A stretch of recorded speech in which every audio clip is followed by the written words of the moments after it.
ஆண்டவர் மீட்பெருமாகிய இயேசு கிறிஸ்துவின் இனிதான நாமத்தினாலே உங்களை எல்லோரும் நான் வாழ்த்துகிறேன். மிகவும் மகிழ்ச்சி உங்களெல்லாம் சந்திச்சு கரெக்டாக 2 மணி நேரம் அற்புதமான ஒரு ப்ரோக்ராம்லாம் பார்த்தோம், வசனங்கள் கேட்டோம்.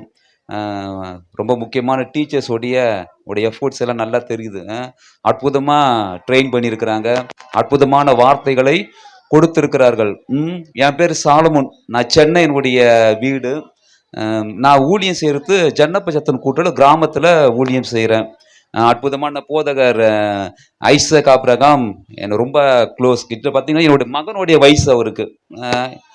என் மகனும் அவரும் ஒரே வருஷம் ஒரே தேதியில் பிறந்தாங்க. அவர் முதல்ல நான் சந்திக்கும் போது அவர் எனக்கு வாத்தியாராக வந்தார். அதுதான் பெரிய விஷயம். எனக்கு ஒரு வாத்தியார் வந்து எனக்கு சொல்லி கொடுத்தாரு பாருங்க. நான் அவர்கிட்ட கற்றுக்கிட்டேன். ஒரு வருஷமா இருக்கும் பிரதர், ஒரு வருஷமா நான் கற்றுக்கிட்டேன் அவர்கிட்ட. அப்போ ஏற்பட்ட ஒரு நட்பு, கிறிஸ்துவுக்குள்ளான ஒரு நட்பு. மிகவும் அன்பான ஒரு போதகர், அற்புதமான ஒரு மனிதர். நான் அநேக நேரத்தில் எனக்கு அநேக உதவியில் கேட்டேன், அவர்கிட்ட தான் கேட்பேன். பையன்கிட்ட நான் கேட்டது கம்மி, அவருக்கு தெரியும்.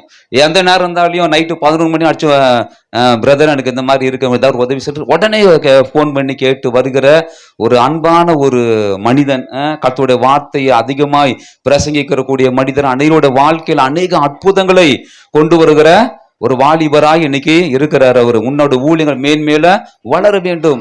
அது மாத்திரம் அவரு மாத்திரம் குடும்பமே நல்ல ஒரு ஐக்கியம் பாருங்க.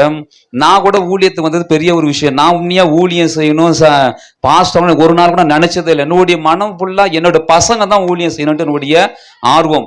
அதனால சின்ன வயசுல பசங்களை கொண்டு போய் சண்டேஸ் கிளாஸ்ல விட்டுறது, கூப்பிட்டு வருது, இதுதான் என்னுடைய வேலை. நான் சர்ச்சில் முஞ்சி போனா செய்யற வேலை என்னன்னா கறி வாங்கி தருது, அரிசி வாங்கி தருது, மார்க்கெட்டு போற, இப்படிதான் ஒரு நான் செஞ்சு கொண்டிருந்தேன். ஒரு நாள் ஒரு வாழ்க்கையில ஒரு கடினமான, நான் எதிர்பார்க்காத ஒரு சூழ்நிலைகள் மத்தியில ஒரு இக்கட்டான நேரத்தில் நான் இருக்கும்போது ஆண்டவரை நோக்கி நான் ஜெபம் பண்ணும்போது அந்த சூழ்நிலை ஒரு நெருக்கமான ஒரு சூழ்நிலை. ஆனால் கர்த்தரோட தயவு பாருங்க, என்னை இன்னைக்கு அதுல இருந்து என்னை தூக்கி எடுத்து என் சூழ்நிலைகள் எல்லாம் பற்றி மாற்றி எனக்கு ஒரு ஊழியத்தை கொடுத்தாரு. நான் சென்னையிலே வளர்ந்துருக்கிறேன் பாருங்க. கிராமம்லாம் எனக்கு ஒண்ணுமே தெரியாது, நான் போனதும் இல்லை, ஏன்னா அந்த மாதிரி வளர்த்ததும் கிடையாது. ஆனா நான் அன்றைய நேரம் கேள்விப்படும் கிராமத்து ஜனம் ரொம்ப அன்பா இருப்பாங்க. ஆனா முதல்ல நான் அங்க போய் இந்த 6 வருஷமா நான் அந்த அன்பை ருசி பார்த்தவன் நான். அல்லேலூயா. ரொம்ப எனக்கு அப்பதான் தெரியும், நம்ம அன்றைய நேரம் கேட்கிறோம், ஆனா அங்க கொண்டு போகும்போது நான் ருசி பார்த்த மனிதன். எனக்கு இப்படி ஒரு வாழ்க்கையை கர்த்தர் வச்சிருப்பார்னு ஒரு நாள் நான் பண்ணதில்ல, நினைச்சதும் இல்லை, எதிர்பார்த்ததும் இல்லை.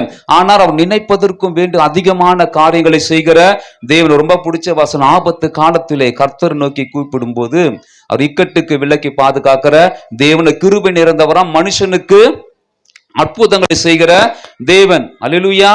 அதனால கர்த்தர் பெரிய காரியங்களை செய்வார், அற்புதங்களை செய்வார், வாழ்க்கையே மாற்றுவார்.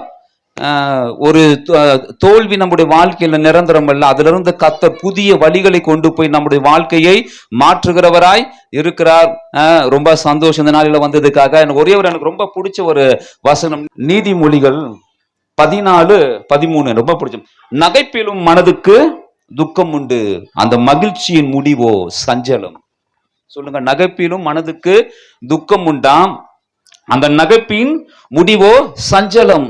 இல்லையா? அநேக நேரத்தில் நம்ம என்ன பண்றோம், வெளியில சிரிக்கிறோம், உள்ள அதுதான் சொல்ல வர அழுகுறோம். இல்லையா? நிறைய பேர் பார்ப்போம், உள்ள அழுக, இல்லையா? உள்ள அழுகுறோம், வெளிய சிரிக்கிறேன். சிலர் அழுவார், சிலர் சிரிப்பான்ற மாதிரி உள்ள ஃபுல்லா அழுக, வெளியில அதுதான் சொல்றாரு. அந்த நகைப்புல சில பேர் சிரிக்கிறாங்க, ஆனா உள்ளத்துல அவ்வளவு தூக்கம். அதை அப்படியே விட்டா என்ன ஆயிடுமா, அது இன்னும் சஞ்சலத்துல கொண்டு போய் விட்டுடும். அல்லேலூயா. அதுதான் சொல்றாரு. நகைப்பு, வெளியில நல்லா சிரிக்கிறோம், சந்தோஷமா இருக்கிறோம், உள்ளத்து பாத்தீங்கன்னா பலவிதமான வேதனை, கஷ்டம், துக்கம், அப்படியே இருக்கிறோம் பாருங்க.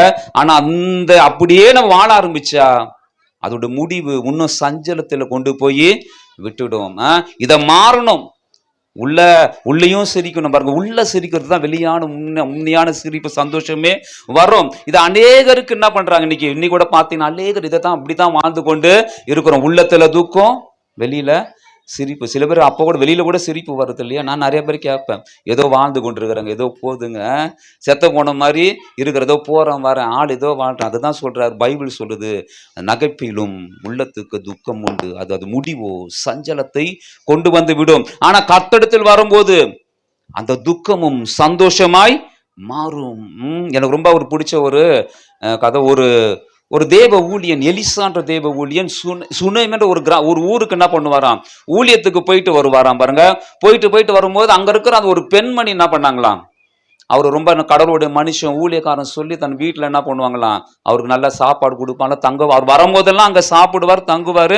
இப்படியே போயிட்டு இருக்க நாட்கள். இப்படியே போகும்போது அந்த ஊழியக்காரனுக்கு ஒரு ஒரு வாஞ்சை, இந்த பெண் எனக்கு இவ்வளவோ நல்ல எவ்வளவோ நன்மை செய்யறாள், ரொம்ப என்ன மதிக்கிறாள், நான் ஏதாவது செய்ய வேணுமா செய்யணும் சொல்லிட்டு என்ன பண்றாரு, அந்த பெண்ணை கூப்பிட்டு கேட்கிறாரு, அம்மா உனக்கு என்ன வேணும்? ஆனா நல்ல வசதியெல்லாம் இருக்கு அந்த அம்மாவுக்கு, பண வசதியில இல்ல, எல்லா வசதியும் இருக்கு, நான் உனக்கு என்ன செய்ய வேண்டும்?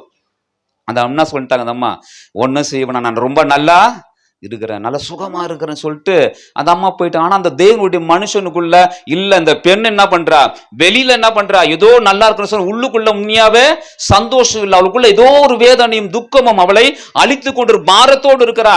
நிச்சயமா என்ன பண்ற, அந்த அம்மா என்ன சொல்றது, வாய் தான் சொல்லுது நல்லா இருக்குன்னு சொல்லி, உள்ளத்துக்குள்ள சந்தோஷமே இல்ல. அவர் தெரிஞ்சு தன்னுடைய உடன் ஊழியக்கார கூப்பிட்டு கேட்கிறாரு, அந்த பெண்ணுக்கு நான் தான் செய்யணும் போல இருக்கு, அவள் என்ன வேணும்னு அந்த அவர் சொல்றாரு, அந்த பெண்ணுக்கு என்ன இல்லை, குழந்தைகள். அதுதான் பெரிய பிரச்சனை. எவ்வளவு பேர் இதெல்லாம் சந்தோஷமா நல்லா இருக்கிறது அர்த்தமா? குழந்தை என்பது பெரிய ஒரு பாக்கியம் இல்லையா? ஆனா என்ன பண்ணிட்டாங்க அந்த அம்மாக்குள்ள, தனக்குள்ள ஒரு வேதனை என்ன பண்ணிட்டாங்க வச்சுக்கிட்டு என்ன பண்ணிட்டாங்க, நல்லா இருக்கிறேன் சொல்லிட்டு உள்ளுக்குள்ள அவ்வளவு வேதனை துக்கம் அவமானம் கஷ்டத்தோடு இருக்கும்போது சொல்லிட்டு போகும்போது, அப்ப தேவனுடைய மனுஷன் அவளை பார்த்து சொல்றான், அடுத்த வருஷம் உனக்கு என்ன பண்ணும், ஒரு பெரிய ஒரு அற்புதம் நடக்கும், உனக்கு ஒரு குழந்தை பிறக்கும். அப்படியே ஒரு வாக்கு தத்தத்தை கொடுக்கும் போது இந்த அம்மா என்ன சொல்லி இருக்கணும், சந்தோஷம் ஆமீன்னு சொல்லியிருக்கணும், நன்றி சொல்லியிருக்கணும். என்ன சொல்லிட்டாங்க, தேவ மனுஷனே அபத்தம் சொல்லாதே, என்ன சொன்ன, என்னை ஏமாத்தாத, இத்தனை வருஷமா நம்பி நான் வாழ்ந்தது போதும், இத்தனை நாள் நம்பினேன், ஆனா ஒன்னும் கிடைக்கல, இப்ப நீ என்ன செய்ய, வாழ்க்கையில் பெரிய அற்புதம் வரும், பெரிய ஒரு மாற்றம் உண்டாகும் சொல்றியே, என்ன பண்ண வேணாம், என்ன ஏமாற்ற வேணாம். ஏன் அந்த அம்மா அப்படி சொன்னாங்க, நம்பி என்ன பண்ணிட்டாங்க, மனதுல ஒரு சோறு இனிமேல் வாழ்க்கையில் எதுவுமே நடக்காது, இனிமேல் ஒரு வாழ்க்கை இப்படித்தான், என் தலையெழுத்து இப்படித்தான், அந்த ஒரு முடிவுக்கு வந்துட்டா பாருங்க. ஆனா அந்த முடிவுல கண்டிப்பா ஏத்திருப்பாங்க. இன்னைக்கு அதை தான் சொல்றாரு, இல்ல கர்த்தருடைய வார்த்தை உன்னை நோக்கி வருகிறது, உனக்கு அடுத்த வருஷம் வாழ்க்கையில பெரிய அற்புதம் நடக்கும். இன்னைக்கு நம்மளும் அந்த மாதிரி தான் பாருங்க. அந்த அம்மாவுக்கு குழந்தை இல்லைன்னு பிரச்சனை, இன்னைக்கு நிறைய பேர் பலவிதமான பிரச்சனை, குடும்பத்துல சந்தோஷம் இல்லை, சமாதானம் இல்லை, பணம் பிரச்சனை, கடன் பிரச்சனை, அநேக பிரச்சனை. இது எல்லாவற்றோட வாழ்க்கையில் அந்த பெண்ணுடைய வாழ்க்கையில தீர்த்தது தேவனுடைய வார்த்தை, தேவனுடைய மனுஷன் புறப்பட்டு வந்த வார்த்தை.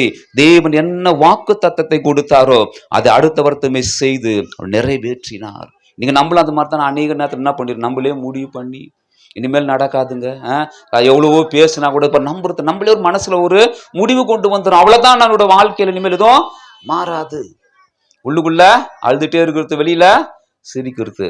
அதுதான் சொல்றாரு, அது வேணவே வேணாம், அது இன்னும் கொண்டு போய் வாழ்க்கையில சஞ்சலத்தில் கொண்டு போய் விட்டுவிடும். உண்மையான சந்தோஷத்தை கர்த்தர் தருகிற வல்லமை உள்ளவராய் இருக்கிறார். இன்னைக்கும் அதிசயங்களை செய்கிற தேவன். அதான் ஒரு வசனம், ஆண்டவர் பரலோகத்திலிருந்து கண்ணோக்கி மனுபுத்திரனை கண்ணோக்கி பார்த்து கொண்டிருக்கிறார். எவன் ஒருவன் என்னை நோக்கி தேடுகிறானோ தன்னுடைய வல்லமையை விளங்க பண்ணும்படிக்கு கர்த்தருடைய கண்கள் பூமி எங்கும் உலாவி கொண்டு இருக்கிறதாம். அல்லேலூயா.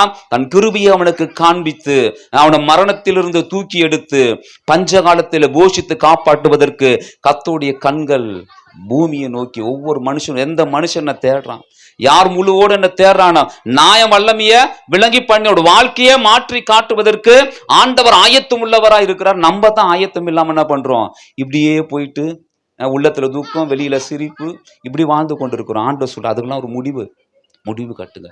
கர்த்தருடைய வார்த்தை உங்களுடைய வாழ்க்கையே மாற்றும்.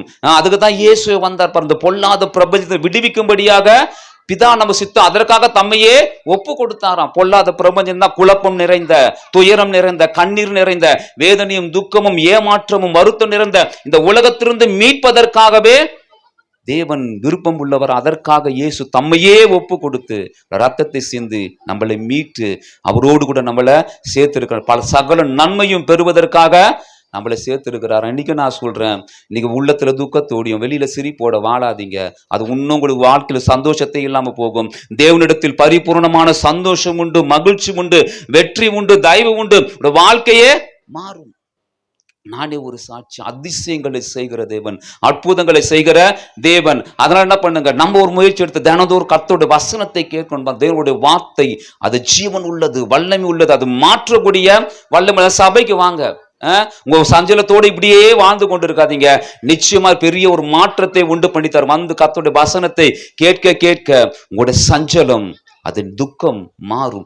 மெய்யாவே நீ சிரிக்கிற அளவுக்கு ஆண்டவர் கொண்டு வந்து விடுவார். இதுல இருந்து என்ன பண்ணுங்க, முதல்ல வந்துருங்க. அந்த பெண்ணை மாறி எனக்கு அபத்தம் சொல்ல வேணாம், வாழ்க்கையில நடக்காது மாறாது அப்படியே இருந்துடாதீங்க. நிச்சயமாய் கர்த்தரோட வாழ்க்கையை மாற்றுகிறவராய் இருக்கிறார். பெரிய காரியங்களை செய்வார். பசங்களை கூட இப்ப அனுப்பிச்சிங்க, 10 நாள் மாற்றம் இல்ல, அனுப்புங்க. கர்த்தருடைய வசனம் அவளை உருவாக்கும். பாருங்க, தாவீதை உருவாக்க, ஆடுகளை மேய்க்கிறவனை, ஆடுகளுக்கு பின்னால் மேய்த்தவன், அவன் அரியணைக்கு முன்பாக நிற்க வைத்து ராஜாவாய் ஆள வைக்கும்படிக்கு கர்த்தர் செய்தார். கர்த்தருடைய வசனம், வார்த்தை உங்களோட வாழ்க்கையை மாற்றும். அதனால பிள்ளைகள் என்ன பண்ணுங்க, நீங்க அனுப்பி வைங்க. ஒவ்வொரு நாளும் நீங்க என்ன பண்ணுங்க, வாரத்துக்கு அது பெரிய ஒரு இது பாருங்க. பைபிள் படிக்கும்போது சின்ன கர்த்தருடைய வசனத்தை சொல்லுங்க. அதை கேட்க கேட்க அது உருமாறும்.